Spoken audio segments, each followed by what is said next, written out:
Bismillahirrahmanirrahim. Alhamdulillahirabbil alamin. Wassalatu wassalamu ala asyrafil anbiya'i wal mursalin sayyidina Muhammadin wa ala alihi wa sahbihi wa atba'ihi ajma'in. Alhamdulillah bahwa pada subuh hari ini atas rahmat Allah Subhanahu wa ta'ala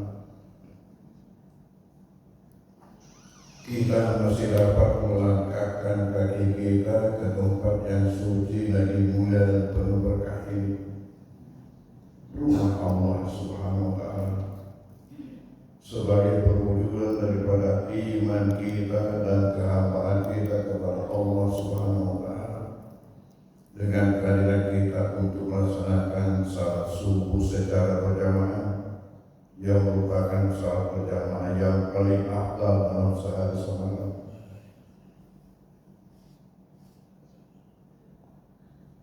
Yang pada subuh hari ini kita lanjutkan dengan ibadah dalam bentuk yang lain, yaitu dalam bentuk majelis taklim atau pengajian kita, yang mana afdaliyahnya, keutamaannya tidak kurang daripada melakukan salat. Sebagaimana sabda Rasulullah SAW di dalam salah sebuah hadis beliau mengatakan, la antak wa fa'allama ayatan min kitabillah khairul laka min an tusalli raka'atan. Bahwasanya kamu bersegera untuk pergi ke suatu tempat di mana di situ engkau mempelajari satu saja ayat daripada kitabullah, satu saja ayat dari kitabullah, itu lebih baik bagimu daripada engkau melakukan salat 100 rakaat. Itu lebih baik bagimu daripada engkau melakukan salat 100 rakaat. Kalau ada anak kita mempelajari Al-Quran, mempelajari ayat-ayat, bukan hanya 1-2 ayat, bagaimana kalau mempelajari 1 Al-Quran? Betapa keutamaan yang didapatkan itu. Dan dalam hal ini kedua orang tua juga akan dapatkan. Ada hadis Rasulullah yang mengatakan, man ta'allama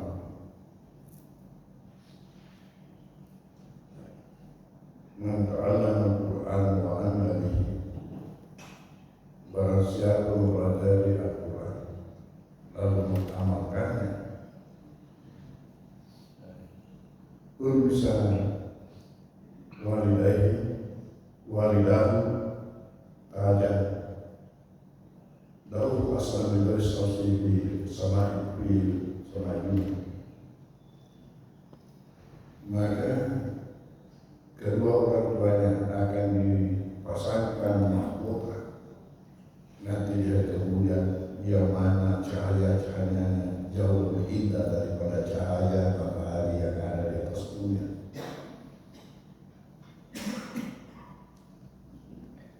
Itu kata Rasulullah, siapa yang mempelajari Al-Quran dan mengamalkannya. Anak-anak kita yang belajar di pesantren diajarkan Al-Quran sekaligus dengan pemahamannya dan pengamalannya. Jadi kelak sebagaimana dikatakan Rasulullah ini, siapa yang mempelajari Al-Quran dan mengamalkannya, maka kedua orang tuanya diberikan bonus,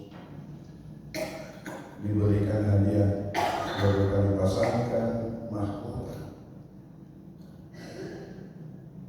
dipasangkan mahkota di atas kepala yang mana bercahaya-cahaya jauh lebih indah daripada cahaya matahari di atas bumi. Masya Allah. Buatnya itu tomat kita anak-anak di pesantren. Hadirin hadirat, sekarang ini masih bulan Rabiul Awal, bulan kelahiran Nabi kita Rasulullah SAW, dan merupakan satu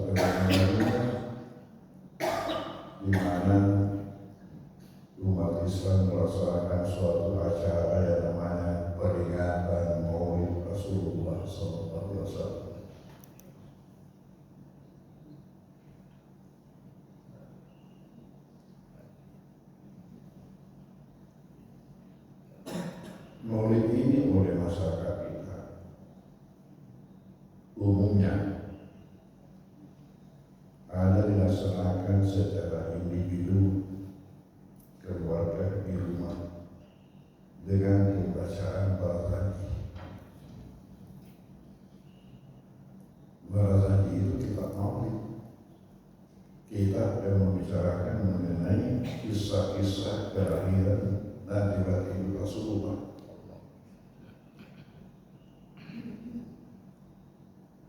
Kemudian untuk masyarakat diadakan secara bersama-sama di satu tempat. Umumnya itu di masjid. Kalau macam organisasi atau lembaga itu dilaksanakan di kantor atau di mana di suatu ruangan. Saya pernah mengikuti di Mesir, diadakan oleh Majelis Tertinggi Urusan Islam. Ini suatu lembaga pemerintah dan namanya Al-Majlis Ma'ala Disuruh Islamiyah, Majelis Tertinggi untuk Urusan Islam, mengadakan acara maulid. Saya sebagai mahasiswa bukan untuk datang dulu, tidak, tapi saya bawa kamera, jadi saya bergerak shooting itu. Secara pribadi sebagai mahasiswa Indonesia diizinkan oleh panitia.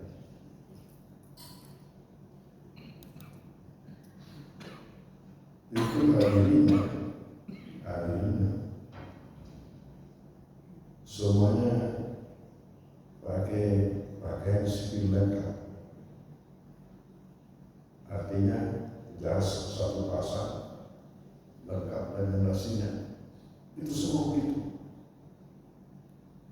Seorang pakai jas, artinya kelihatan itu terkesan resmi sekali. Siapa pembawa hikmahnya? Pembawa hikmahnya adalah Syekhul Azhar, Syekhul Azhar, Imam Akbar, Syekh Abdul Halim Mahmud.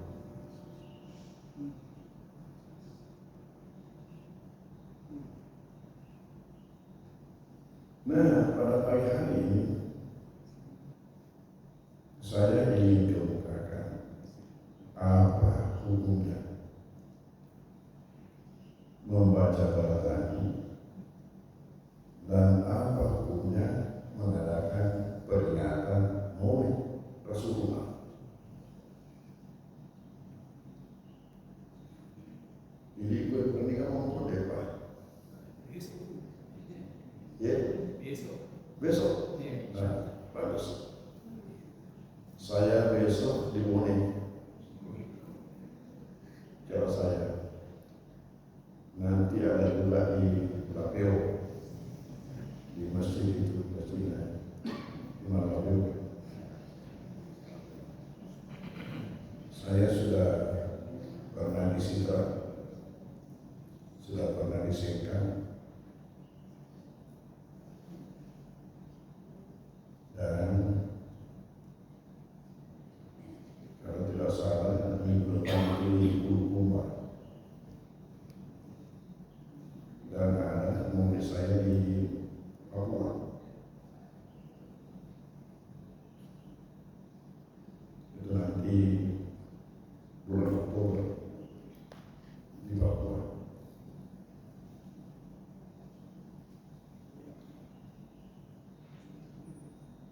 Penting yang kita bicarakan ini, apa hukumnya dalam agama membaca barazanji, dan apa hukumnya dalam agama mengadakan peringatan maulid. Untuk itu kita perlu tahu pertama apa sebenarnya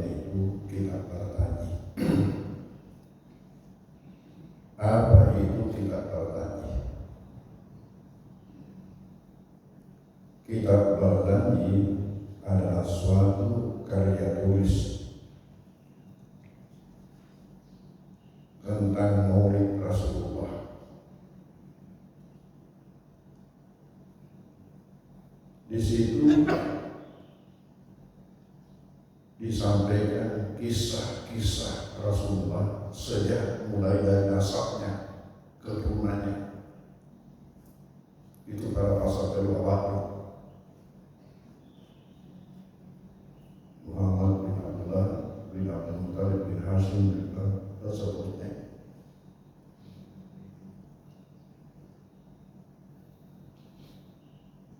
Mungkin kita di sini ada yang tahu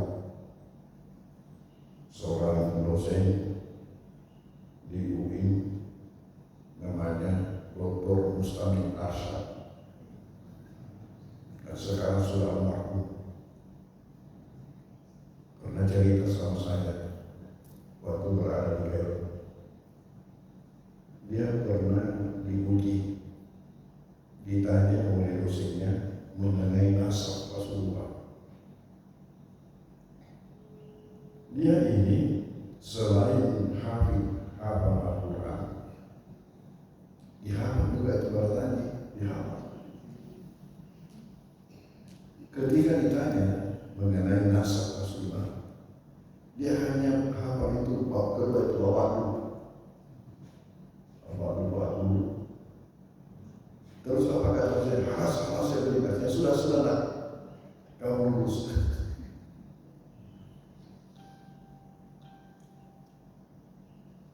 Kitab Al-Ghani ini adalah ditulis oleh seorang ulama penyair. Jadi susunan itu susunan sastra yang tinggi bahasanya. Dia oleh ahli-ahli bahasa bahwa bahasanya ini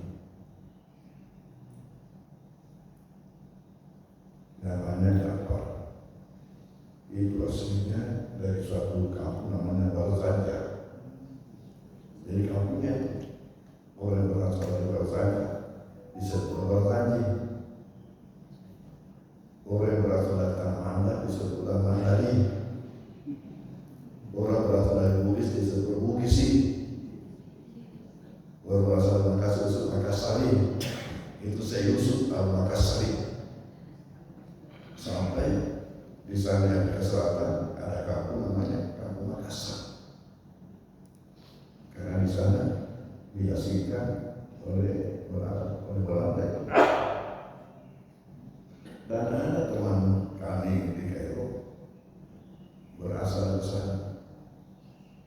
Waktu kami diberikan organisasi keluarga namanya KKS Kerukunan Keluarga Sulawesi, yang mana anggotanya itu adalah siapa saja yang berdarah Sulawesi dengan tidak membeda-bedakan mengenai keluarga negaranya. Maka banyaknya anggotanya orang Malaysia, ada Singapura, ada Brunei, ada dari Filipina, ada juga muncul dari Afrika Selatan. Mengaku orang Makassar, saya ini juga orang Makassar. Ya, ini orang Afrika. Tetapi karena postur tubuhnya, warna kulitnya, rambutnya sama dengan kita, beda dengan Afrika yang lain, ya kita terima bahwa ini betul-betul ini bukan Afrika sebagaimana kita ketahui. Ya, bahwa kulitnya hitam, rambutnya keriting, ya, ini sama dengan kita. Ya, kulitnya putih, sawo makan, nah ini kita terima sebagai anggota. Saya tanya, mengapa kamu mengaku dulu orang Makassar? Apa jawabannya? Itu kakek saya adalah yang mengawal saya Yusuf dulu itu waktu dibuang di sana. Lain-lain yang dari Filipina. Yang dari Filipina ini saya tanya, kenapa kamu mengaku orang Bugis? Itu suatu ketika saya ternama sarapan, dia juga ternama sarapan. Saya hanya berdua. Ditanya, mengapa ternama sarapan? Saya katakan ini gara-gara kerjanya orang Bugis. Dalam bahasa Arab ini kerjanya orang Sari Malang ini jauh malam kita ada pertemuan, sehingga setelah selesai salat subuh saya tambah tidur, dan sekarang baru sholat dulu sarapan di kantin ya selama sekarang. Ya, waktu menyebut kata-kata tulis dan yang tahu saya juga dalam tulis agak-agak boleh kita emosi boleh.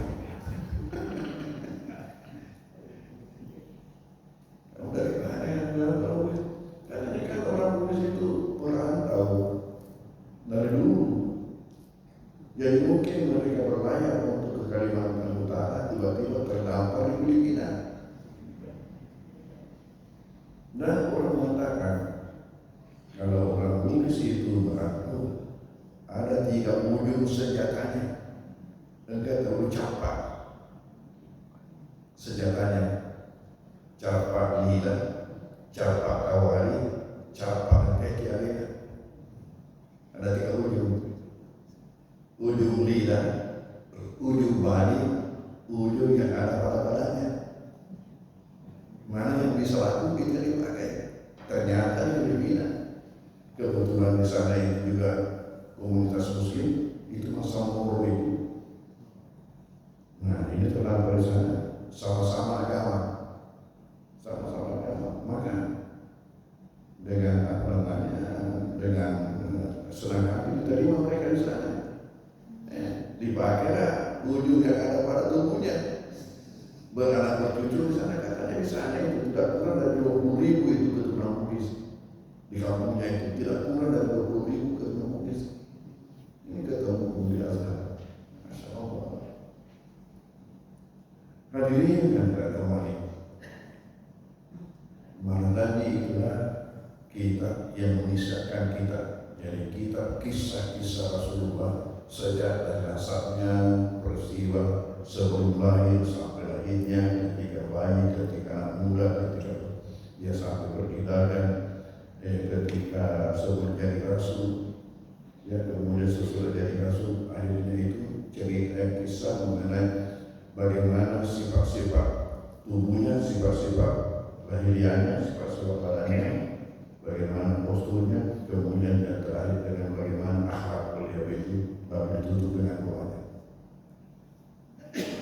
Nah sekarang untuk tahu hukumnya, kita tanya apa hukumnya membaca kisah dalam Islam? Karena ini kisah. Jadi kita tanya dulu secara umum, apa hukumnya membaca kisah? Termasuk katakan sejarah. Sejarah itu kisah. Ternyata ini berita Quran. Berita Quran.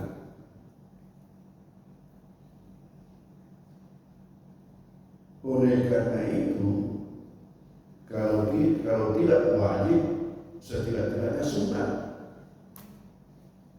Karena kaidah fikih mengatakan al-aslu fil amri wujub. Dasar daripada perintah itu menunjukkan wajibnya.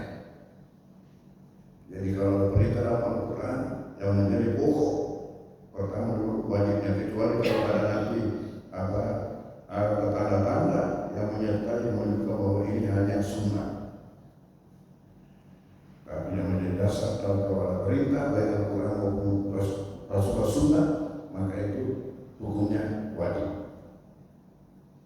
Apakah Pak Susil Kosa sama Allah menyatakan berkisah dengan berbagai kisah yang menjadi pelajaran buat umat manusia.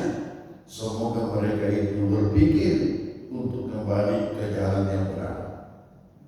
Saya ulangi makna daripada ayat ini. Pak Susil Kosasa. Kosasa itu bentuk jamak dari kisah dalam bahasa Arab. Ini pelajaran anak kita di Dadia. Kisatun, kisatani, kasasun. Itu perubahan kata dari 1, 2, 3 dan seterusnya. Jamak. Kisatun 1 kisah, kisatani 2 kisah, kasasun banyak kisah. Nah ini menggunakan kata kasasun. Pada susil kasasa. Nah Allah menetapkan berkisah dengan berbagai kisah, dengan banyak kisah yang menjadi pelajaran buat umat manusia. Nah Allah menetapkan semoga mereka itu berpikir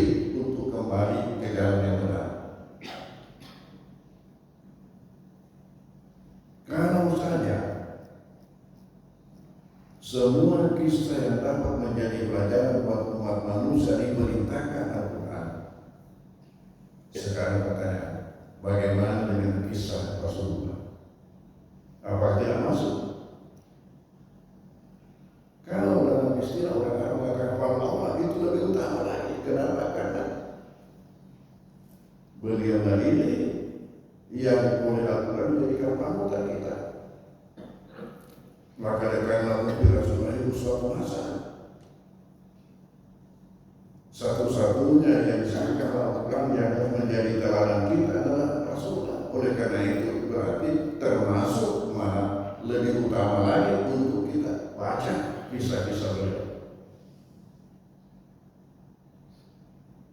Kalau ada pertanyaan, bagaimana dia baca tidak tahu artinya? Jangan bedakan dengan kisah-kisah yang lain. Pertama, pembacaannya itu menunjukkan kecintaan kita kepada beliau.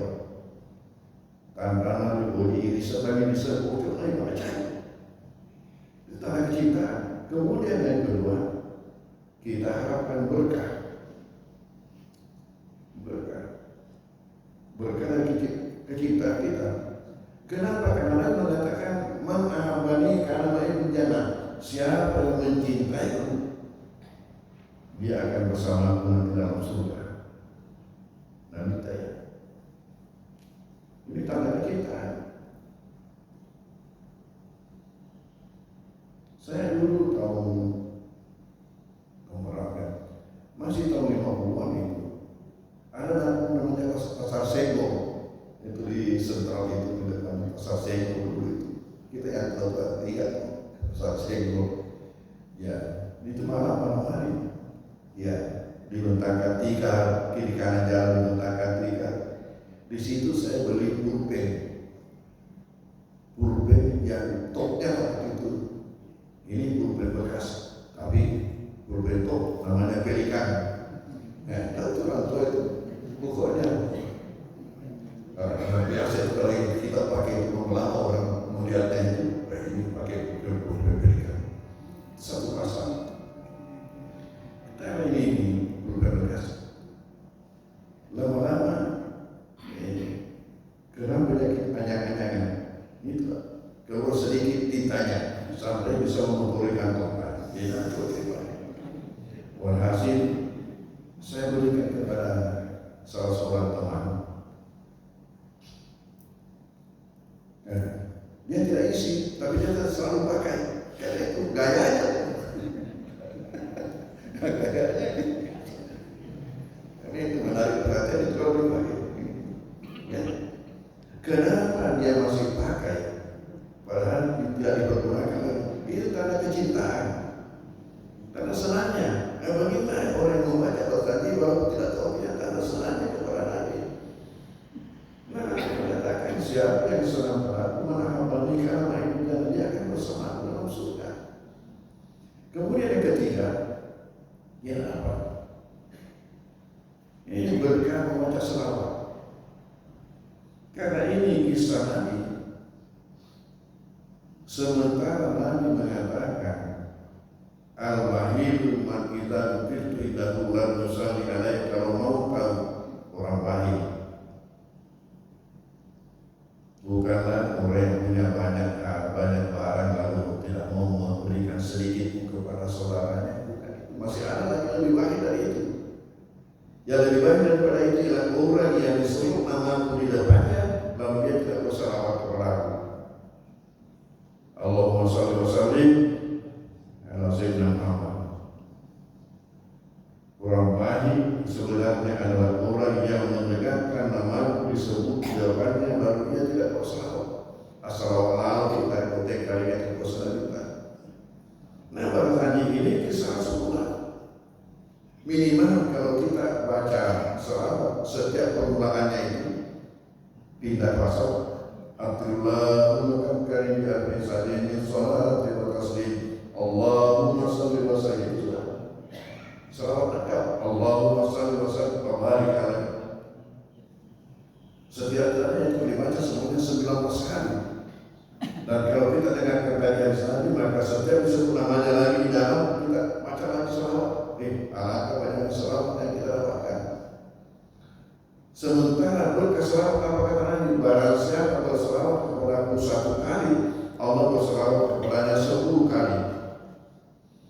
Barang siapa berselawat kepada aku dengan satu selawat, maka Allah berselawat kepadanya dengan 10 selawat. Apa maknanya Allah berselawat? Kita berselawat dengan membaca selawat. Allah berselawat dengan menurunkan dan memberikan ampunan. Memberikan ampunan atas dosa-dosa kita dan menurunkan rahmat. Jadi kalau kita berselawat kepada Nabi sekali, maka Allah menurunkan 10 ampunan dan 10 rahmat kepada kita.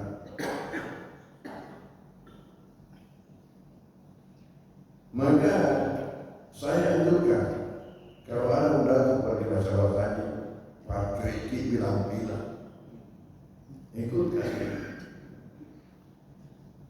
Begitu dibuka bacaan rasanya, kita langsung putar dengan selawat. Saya biasa itu sampai 700 selawat. Kalau orang baca rasanya 700. Nah tutup Tony teman-teman cerita. Kadang-kadang juga ada tempat di mana orang baca rasanya cerita juga ya. Masya Allah. Yang tidak baca. Nah itu ironisnya. Dia coba dia nak baca, nah lagi di dalam sorumi.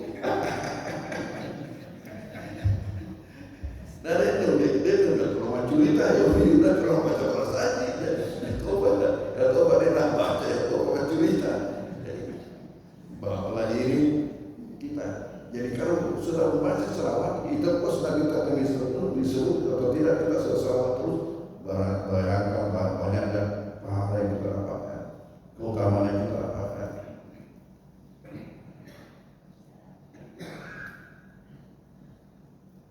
Nah selain daripada itu,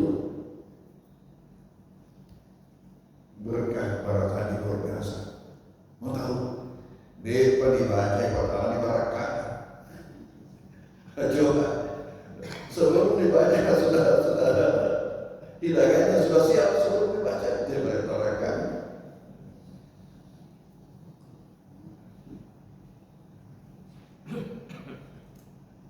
Nah dengan membaca Al-Quran kesimpulannya kita akan dapat berkah yang banyak. Lalu ada lagi ucapan Nabi.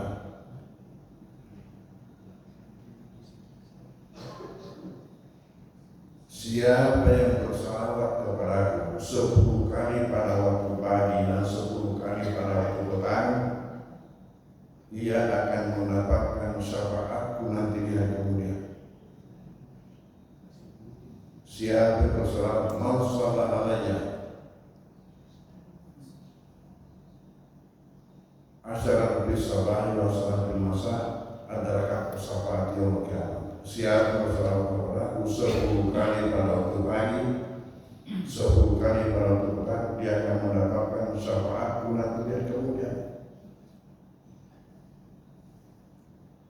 Kita ini tidak bisa menjamin diri kita. Apakah di hari kemudian kita tidak akan mendapatkan masalah di mana kita memerlukan bantuan. Nah untuk itu siapkan kuda-kuda dengan bersalawat kepada Nabi 10 kali pada waktu pagi, boleh sebelum salat subuh boleh, sesudah salat subuh boleh, sesudah salat malam boleh, perempuan yang kebutuhan haid walaupun tidak salat boleh, di mana kesempatannya pada waktu pagi tidak haram untuk membaca selawat pada orang lain. 10 kali pada waktu petang, boleh sesudah salat asar, boleh sesudah salat maghrib. Saya katakan kuda-kuda itu istilahnya kalau main silat ada kuda-kudanya. Persiapan. Jangan sampai kita mendapatkan masalah besar, Nabi akan datang memberikan syafaat kepada kita. Ada lagi, siapa yang mau dekat dengan Nabi di hari kemudian? Tentunya dalam surga. Tempat yang tertinggi, tempat yang tempati Nabi. Nah siapa yang mau dekat dengan Nabi? Inna akramakum minni manzilatan yaumil qiyamah aksarukum alaihi salatan. Orang yang paling dekat nanti denganku pada hari kiamat adalah orang yang paling banyak selawatnya kepada aku.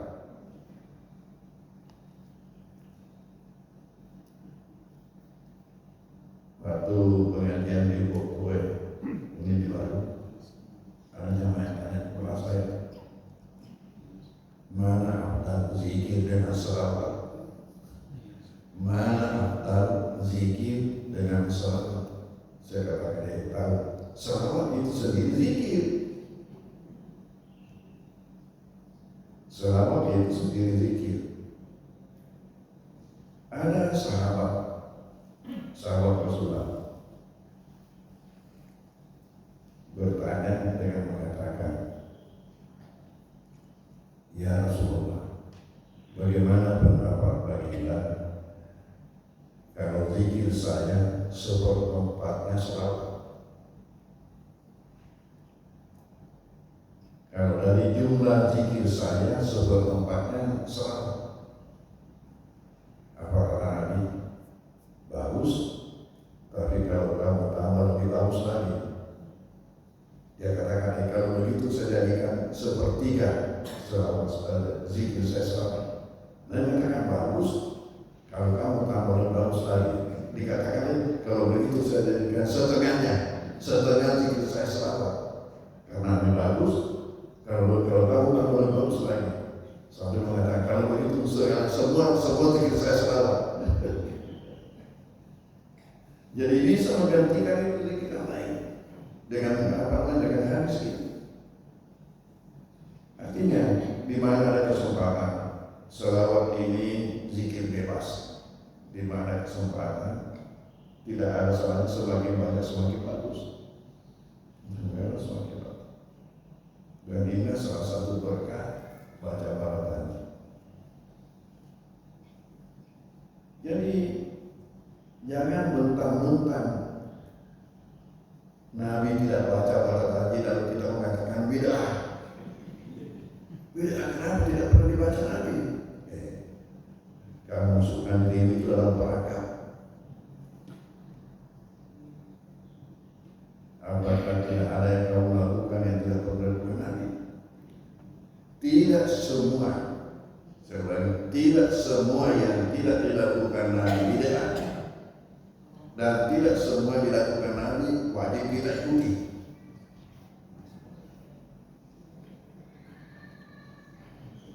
Nasirin dari dalam buku Nabi Tawidah, itu nasirin dalam buku Nabi Tawidah cuci.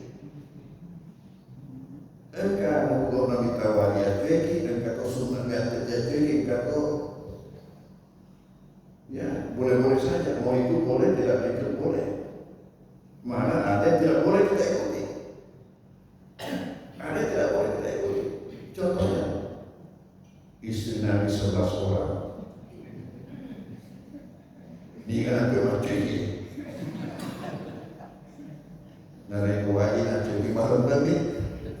Ya sudah hotel tutup.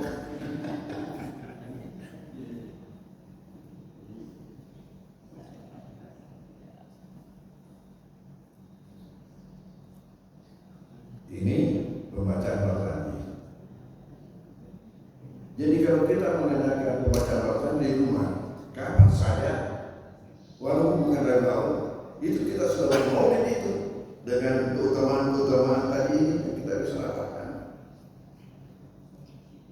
Lalu mengenai peringatan, Rapi dia suruh mengenai peringatan, bagaimana hukumnya peringatan? Pertama, dilihat dari namanya. Namanya apa? Peringatan.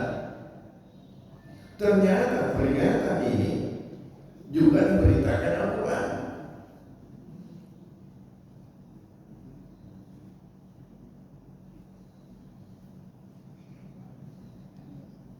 Apa kata Al-Quran? Fadzakir fa inna dzikra tanfa'ul mu'minin. Berilah peringatan, karena peringatan itu bermanfaat bagi orang-orang beriman.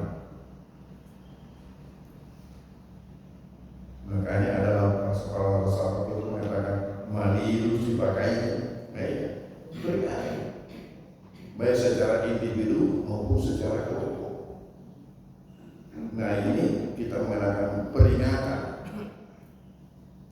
berita Al-Quran. Fadzakir, berilah peringatan, fa inna dzikra tanfa'ul mu'minin, sesungguhnya peringatan itu bermanfaat bagi orang-orang beriman. Surat Al-Sajdah ayat 55. Nah kalau kita mengadakan maulid kan namanya peringatan, untuk memberikan peringatan kepada umum, kepada jamaah.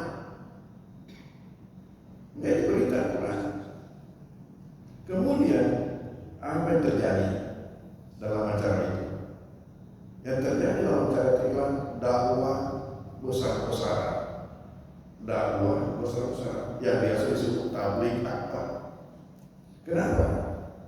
Kalau kita mau mengadakan seperti itu, yang penting dibicarakan oleh pengurus atau panitia adalah siapa yang kita undang untuk membawakan hikmah. Maksudnya siapa kita undang untuk membawakan dakwah. Nah, dakwah ini berita Al-Quran lagi. Jadi peringatan berita Al-Quran, dakwah peringatan berita Al-Quran. Apakah Al-Quran? Surah An-Nahl 125. Ud'u ila sabili rabbik bil hikmati wal mau'izatil hasanah. Serulah, ajaklah, dakwailah manusia ke jalan Tuhanmu dengan cara-cara bijaksana dan nasihat-nasihat yang baik. Apalagi kita di Indonesia, kita perlu mencari cara bagaimana kita bisa mendekatkan umat kepada Nabi-Nya. Bagaimana cara kita mendekatkan umat kepada Nabi? Kenapa? Tidak ada dalam pelajaran jalan sekolah. Jangankan kisah-kisah Nabi, pendidikan agama saja sangat minim di sekolah-sekolah kita. Yang sama di sekolah pemerintah. Bayangkan kalau hanya 2 jam pelajaran dalam seminggu, jelas tidak mampu untuk menghadapi pengaruh-pengaruh negatif. Banyak orang tua memasukkan anaknya di pesantren karena ini, karena takut dengan pengaruh lingkungan. Dan lingkungan kita di Indonesia tidak sehat. Orang bicara lingkungan banyak bicara tentang pembelaan, tentang asap, ya limbah pabrik. Tapi ada lingkungan yang lain yang diperhatikan, lingkungan imaniah. Lingkungan imaniah, menjaga iman daripada masyarakat kita, menjaga iman daripada anak kita. Itu kita kebobolan di sini. Beda dengan di Malaysia. Di Malaysia ada teman saya dari Brunei, kembali ke Malaysia dikasih jabatan apa? Tahu jabatannya? Kepala Kantor Pemberantasan Maksiat. Coba, Kepala Kantor Pemberantasan Maksiat wilayah Kuala Lumpur. Kayak Jakarta itu, setingkat dengan provinsi wilayahnya, ibu kota Malaysia, wilayah Kuala Lumpur. Dan saya beberapa orang namanya Salman, dan dia menggunakan polisi. Dia menggunakan polisi untuk menangkap itu kalau ada hal-hal yang mencurigakan. Sementara kalau kita di sini apa? Seolah-olah kita di sini dilarang-larang. Cuma di Indonesia seolah-olah dilarang-larang. Makanya berkeliaran maksiat kita hanya melihat saja begitu. Dengan rasa demokrasi, dengan rasa HAM dan sebagainya.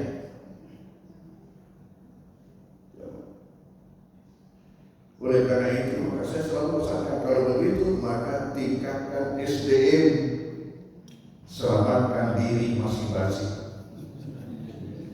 Karena dilarang-larang.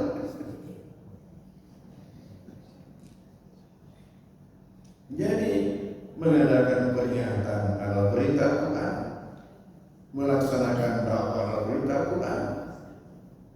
Nah, kalau begini kondisi kita di Indonesia, andai kata tidak ada jalan lain untuk mengenalkan Nabi kepada jamaah, maka perkataan Maulid menjadi tidak ada jalan lain untuk membawa umat mengenal Nabi-Nya, lebih dekat kepada Nabi, cinta kepada Nabi, dapat mengikuti keteladanan Nabi, dapat menaati Nabi, maka peringatan itu menjadi wajib. Dan apa yang terjadi di Indonesia sampai sekarang ini, demo-demo luar biasa, itu sebenarnya adalah hasil, adalah buah daripada sistem pendidikan kita di Indonesia. Karena minimnya pendidikan agama, tidak adanya pendidikan akhlak, tidak adanya sirah Nabi, maka jadi begini. Dari bawah naik ke atas, terkesan kurang atau tidak memiliki akhlak, miskin akhlak. Coba pemimpin kita banyak yang sangat miskin akhlak. Itulah kita lihat dipertemukan. Maka terjadilah seperti ini. Maka oleh karena itu saya mengatakan, kalau saja ini tidak berubah, kalau sistem pendidikan kita tidak berubah, maka peristiwa semacam ini juga tidak mustahil akan terus terjadi. Hadirin dan inilah yang sempat saya sampaikan pada kesempatan ini. Kita sudah sampai pada hukum membaca lagi, dan sudah sampai pada hukum mengadakan peringatan. Tapi kalau sekiranya ada mengadakan peringatan dengan tali-tali, ya dengan umpamanya berjoget-joget atau mengadakan peringatan dengan sabun ayam, dengan judi dan sebagainya, perlombaan macam itu, nah itu sudah lain ceritanya.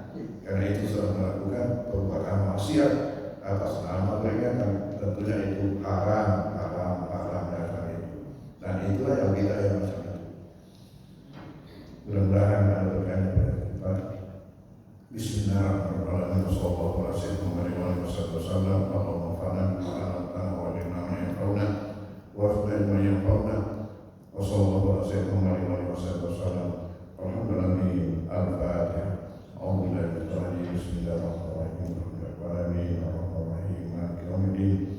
Iyyaka na'budu wa iyyaka nasta'in. Shiratal mustaqim. Shiratal ladzina an'amta 'alaihim ghairil maghdubi 'alaihim waladdallin. Wabillahi taufiq.